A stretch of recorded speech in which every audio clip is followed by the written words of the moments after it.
Good morning students. मैं आपको 6th class का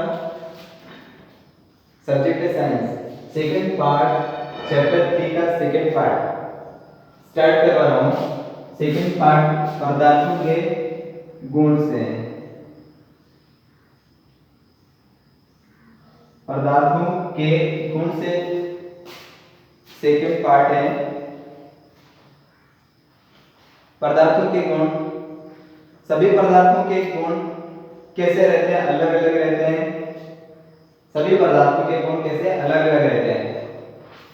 जैसे कोई पदार्थ हम क्या करते हैं, खाते हैं, कोई पहनते हैं, तो इस प्रकार से उनके गुण अलग अलग हैं। किसी में हम सामान रखते हैं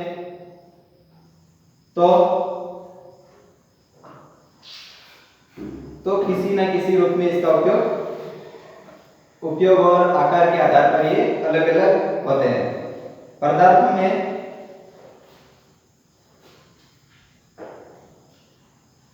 पदार्थ का पहला गुण है चमक।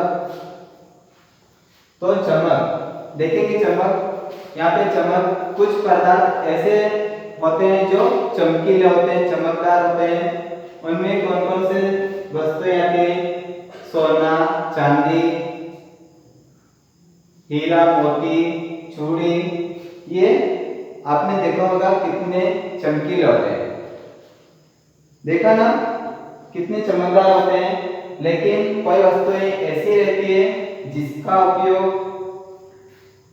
न किया जाए, उसके बाद उसकी चमक क्या हो जाती है? धीरे धीरे खत्म होती जाती है।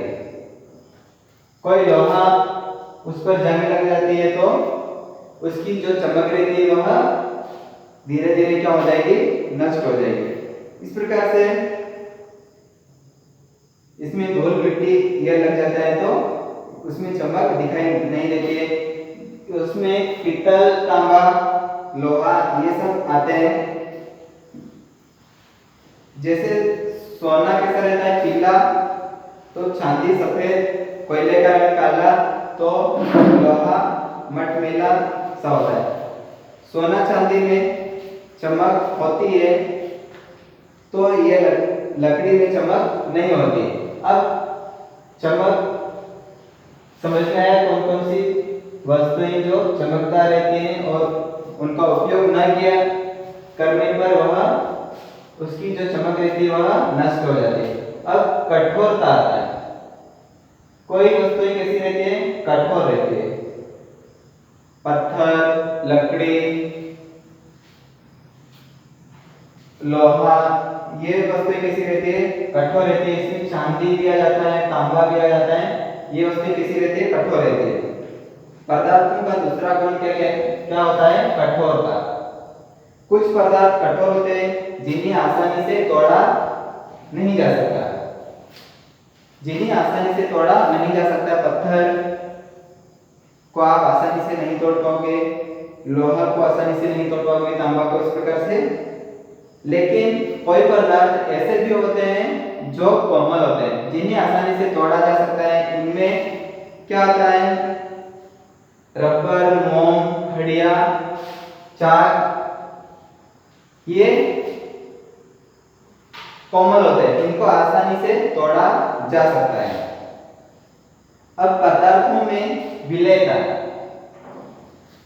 कठोरता हो गया, अब विलयता। पदार्थों में विलयता, कोई पदार्थ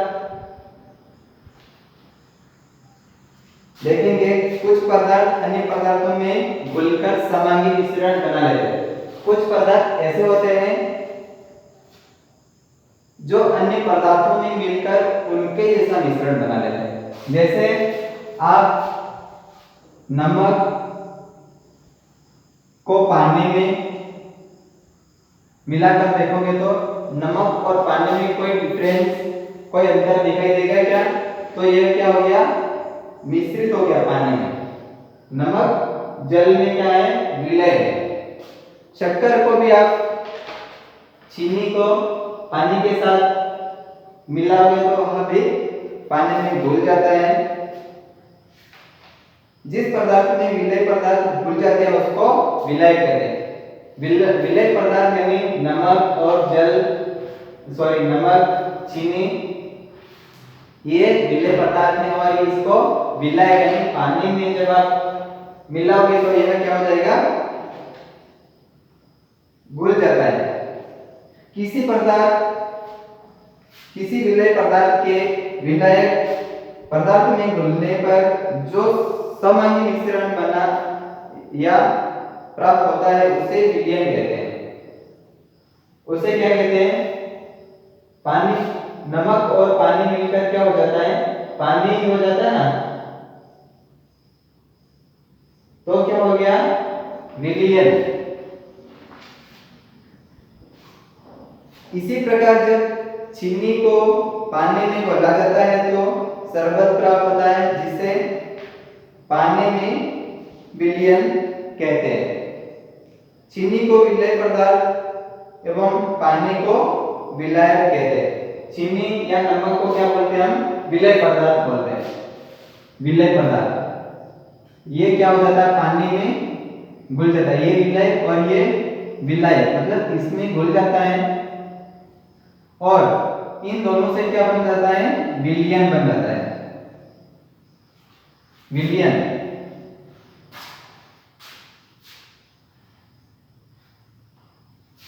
करके देखिए, इसमें समझाया गया है विलय और कोई पदार्थ जिसको आप पानी में डालोगे तो वह घुल नहीं पाएगा, तो इन्हीं अघुलनशील पदार्थ कहते हैं। जैसे लकड़ी, मिट्टी का तेल, इनको जब आप पानी में डालोगे तो यह क्या पानी में घुल पाएगा, विलयता, मतलब इसको आप जब लकड़ी को, पत्थर को, किसी कील को, इस प्रकार की चीजों को जब पानी में आप डालोगे तो क्या वह घुल पाएगा, नहीं। तो कौन सा, ये अघुलनशील पदार्थ है या अविलेय पदार्थ कहलाते हैं।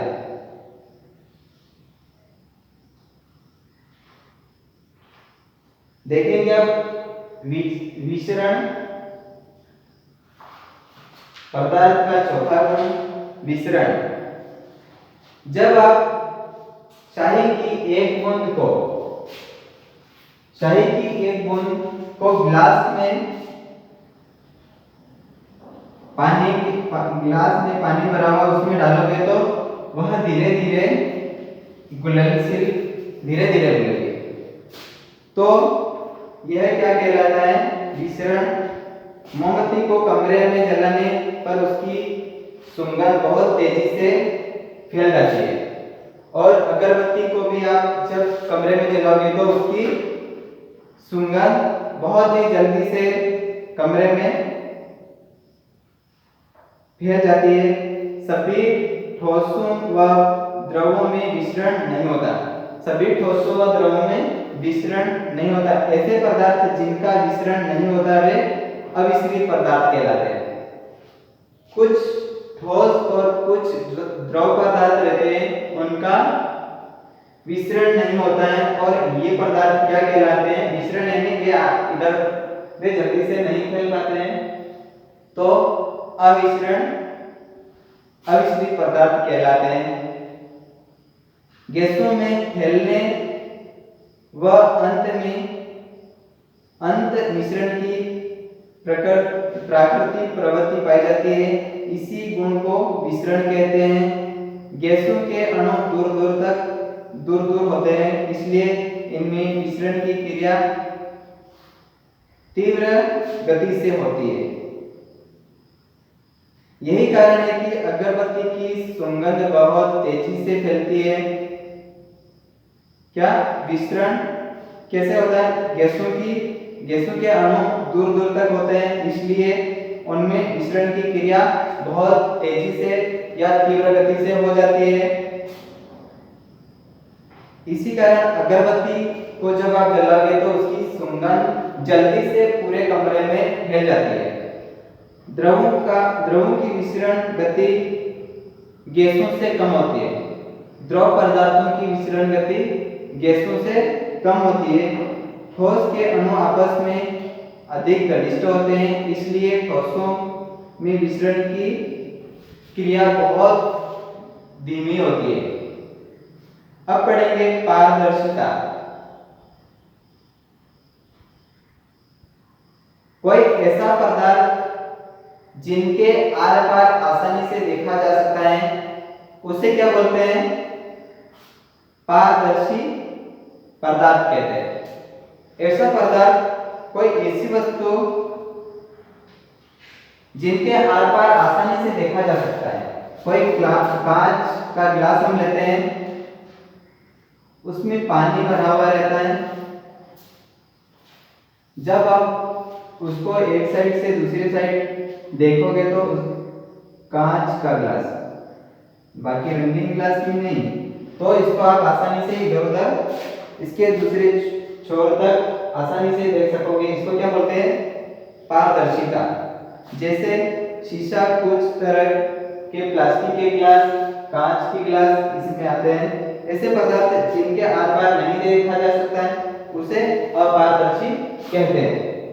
अब आता है पारदर्शिता हो गया। अब वस्तुओं का तैरना या डूबना।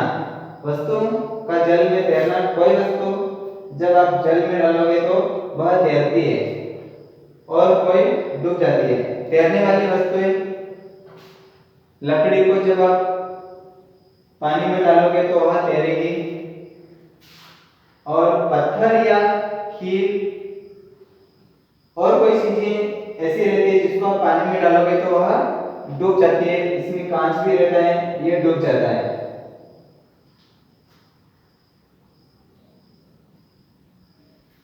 लोहे की भी जो वस्तु रहती है उसको पानी में डालोगे तो डूब जाएगी।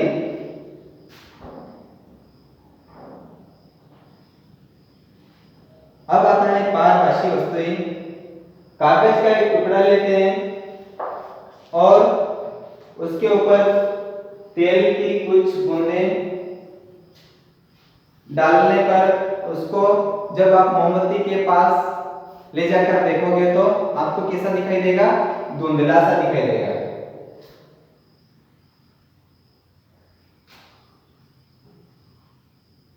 ऐसे पदार्थ जिनमें स्पष्ट दिखाई ना दे वह पारभासी पदार्थ कहलाते हैं। अब चुंबकीय तथा अचुंबकीय पदार्थ। चुंबकीय पदार्थ क्या करते हैं? चुंबकीय पदार्थ जो लोहे से या लोहे से बनी वस्तुओं को अपनी ओर खींचते हैं। जो पदार्थ लोहे या लोहे से बनी हुई वस्तुओं को अपनी ओर खींचते हैं वह किस कारण खींचते हैं? तो खींचते हैं उन्हें चुंबक कहते हैं, तो या चुंबक कहलाते हैं। जो पदार्थ चुंबक की ओर आकर्षित होते हैं वे पदार्थ चुंबकीय पदार्थ कहलाते हैं। और जो पदार्थ अपनी ओर नहीं खींचते हैं, जैसे उसमें चुंबक लकड़ी को अपनी ओर नहीं खींच पाएगा, तो यह पदार्थ क्या चुंबकीय पदार्थ कहलाएगा? नहीं।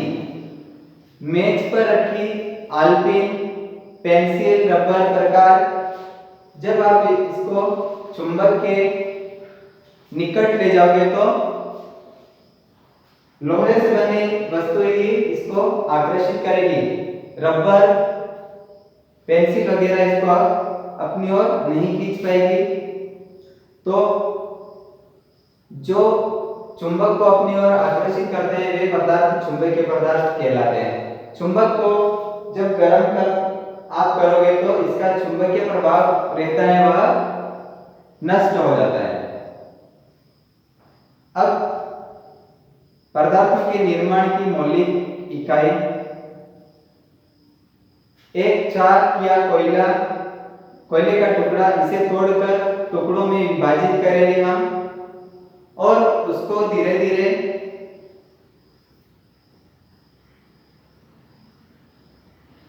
क्या करेंगे?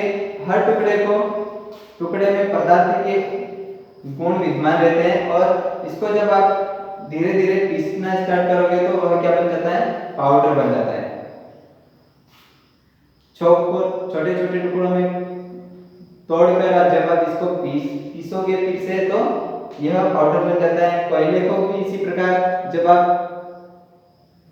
पीसोगे तो वह पाउडर बन जाता है। पदार्थ के हर कण में भी पाउडर के हर गुण में भी पदार्थ के गुण पाए जाते हैं। पदार्थ का वह सूक्ष्मतम कण जो स्वतंत्र अवस्था में रह सकता है, जिसमें पदार्थ के सभी गुण विद्यमान होते हैं, उन्हें अणु कहते हैं।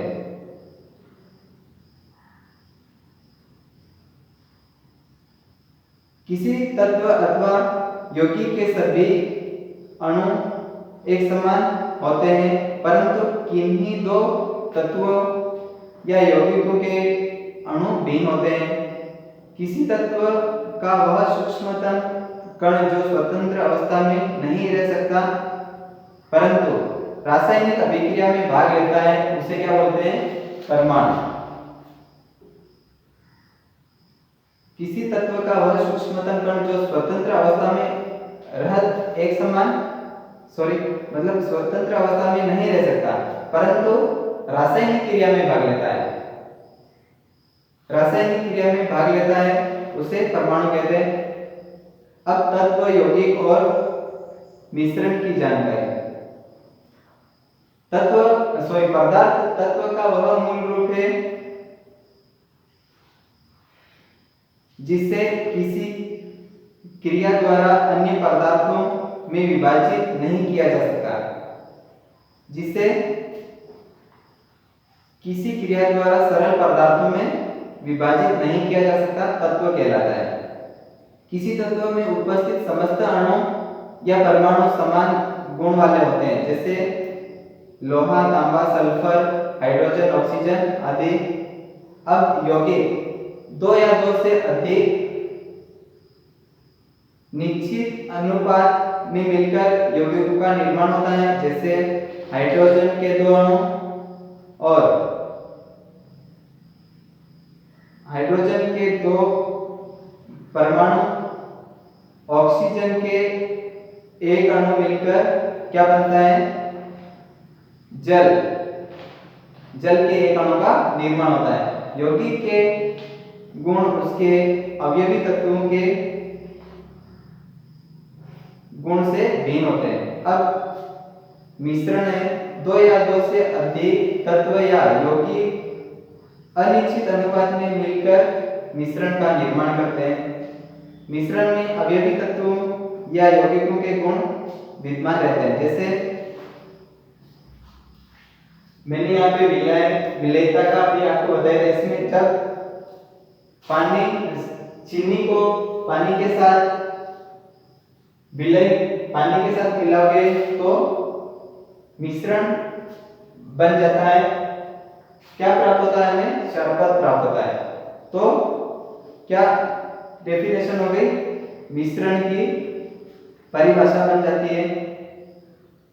जैसे शरबत मिश्रण और चीनी क्या है? यौगिक है। वह जल भी यौगिक से मिलकर बनता है। इसमें चीनी एवं जल दोनों के गुण विद्यमान होते हैं। नमक को जब आप पानी के साथ, नमक क्या है? विलेय पदार्थ है और पानी मिलाए के जब इन दोनों का मिलन होगा तो विलयन बन जाता है। लकड़ी को जब आप पानी में विलय करोगे तो वह इसमें विलय नहीं हो पाती, तो यह अविलय कहलाता है या अघुलनशील पदार्थ कहलाता है। अब हमारा अध्याय यही समाप्त होता है। आपको इसके क्वेश्चन आंसर बोर्ड पर लिखकर या बुक में लिखकर आपको आपके पास भेज दिए जाएंगे। Thank you.